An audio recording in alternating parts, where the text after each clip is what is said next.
Sausage.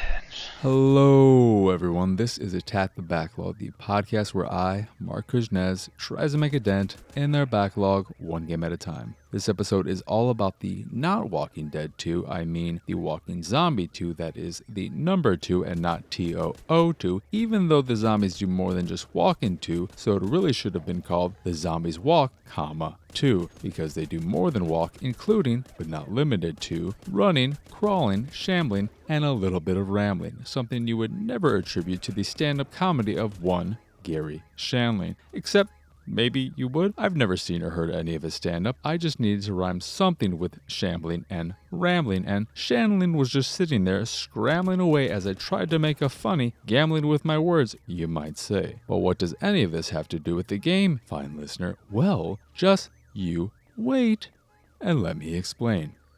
Absolutely nothing. The Walking Zombie 2 is a first-person shooter where you go on short missions to kill all the zombies, or missions to collect goods and kill all the zombies, or missions to find buried treasure and kill all the zombies, or missions to defend your home base and kill all the zombies, or missions to rescue kidnapped survivors and kill all the zombies, or sometimes all the bandits or raiders or mercenaries or whatever the game calls the bad humans who walk too but aren't dead. Not yet, at least, until they tangle with you. That is it. And that is all. It may sound repetitive because it is, but thanks to missions taking only a few minutes on average and close to, but just shy of 10 at max, the loop of going on missions, collecting loot, coins, and XP for leveling is a satisfying one that can be done when listening to a podcast or anything similar where you want to be playing something, but not anything too taxing on the brain so you can do other things too, and the Walking Zombie 2 is great for that, so say me, to you. However, it is not without its faults. The Walking Zombie 2 was originally a free-to-play mobile game, and it does nothing to try and hide this, as microtransactions and time-based rewards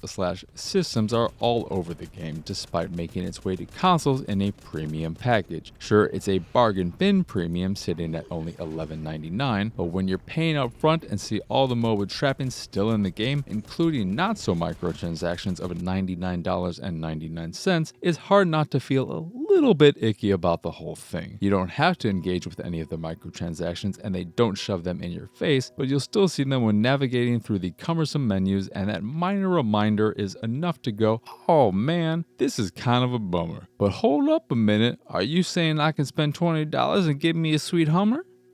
I'm talking about the car, not the blowjob. But I'm also not talking about the car because I don't know if you can actually buy a Hummer in the game, but it sure would make me look smart and informed if you could. After playing The Walking Zombie 2 for 4 hours, which is the same as 2 times 2, I knew exactly what the game had to offer, and also knew the game, being a mobile game at heart, was padded the fuck out to take dozens and dozens of hours to complete without spicing things up too much along the retreat, which was more than enough to detour off the main street so I could take this time to speak on the game and what you'll be doing while your friend is getting an actual Hummer and going skeet skeet skeet. As I said at the top, the actual gameplay is a constant of going on very similar missions of collecting this, defending that, searching here, and killing all the zombies everywhere. You sometimes have to fight other humans who shoot back, but most of the time you're just shooting zombies of various usual kinds, including walkers, crawlers, spitters, and something akin to brawlers, as well as former footballers. The shooting feels solid on controller and defaults to having a very generous aim assist enabled, which I highly recommend keeping on since the game is about the loop and not the challenge, so no need to turn off what makes it even easier to turn off your brain while you play. And the simple missions are fun enough, and more importantly, more than short enough to not only not wear their welcome out, but make it so that you can jump in for a mission or two before departing for greener pastures in the form of a meteor game or anything requiring a slither of thought from one's brain, something I hear zombies like to eat. I heard it from your friend, the one over there, still going skeet skeet skeet. What you get for all your missioning is XP, coins, and or loot for improving your character through better equipment, better stats, or additional skills and perks. The mobile grind is there and may annoy some. Skills go up to level 200 and start costing more at level 100 and even more at level 150, not to mention weapon upgrades partially use a currency you earn very slowly for free, but of course can pay to speed up if impatient you be. But if you take it for what it is and enjoy the loop, it's a perfect game to keep on your hard drive for months and months while you chip away at the nonsensical story full of being The Last of Us the TV show before The Last of Us TV showed, aka you're immune to the virus because your mom was bitten during birth, so when you trip and decide decide to let zombies beat the shit out of you because you just couldn't bear to stand up, you lazy fuck, you're all good and only have one bite on your arm but not your foot, as well as alien abductions, obvious Trump references, and other crap you don't have to care about. It's not a complicated game, and sometimes that's exactly what you need. The Walking Zombie 2 is nothing special and nothing to go out of your way to play, but if you're like me and see it in Xbox's Games We Picked For You section, you might just be surprised by how decent of a time waster it is, and waste of time it will surely be, especially if you decide to go after all the achievements, which, if you ask me, will probably take more than 100 hours.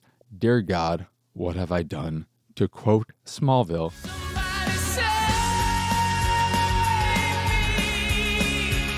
Anyway, that will do it for this here episode of Attack the Backlog. Once again, I am Mark Kirchnaz. Y'all can find me pretty much everywhere at PX Sausage. If you'd like to support me and my nonsense because you enjoy stuff like this show or any of the other stuff I do and what have you, you can do so over at patreon.com/PXS. And of course, if you'd like links to the Patreon as well as the YouTube, the site, the Discord, and so much more, you can find all of them over at pxsausage.com. But that is it. That is all. As always, thank you for watching or listening. I hope you enjoyed this here episode, and I hope you have a wonderful rest of your day. Adios. Arrivederci. Bye.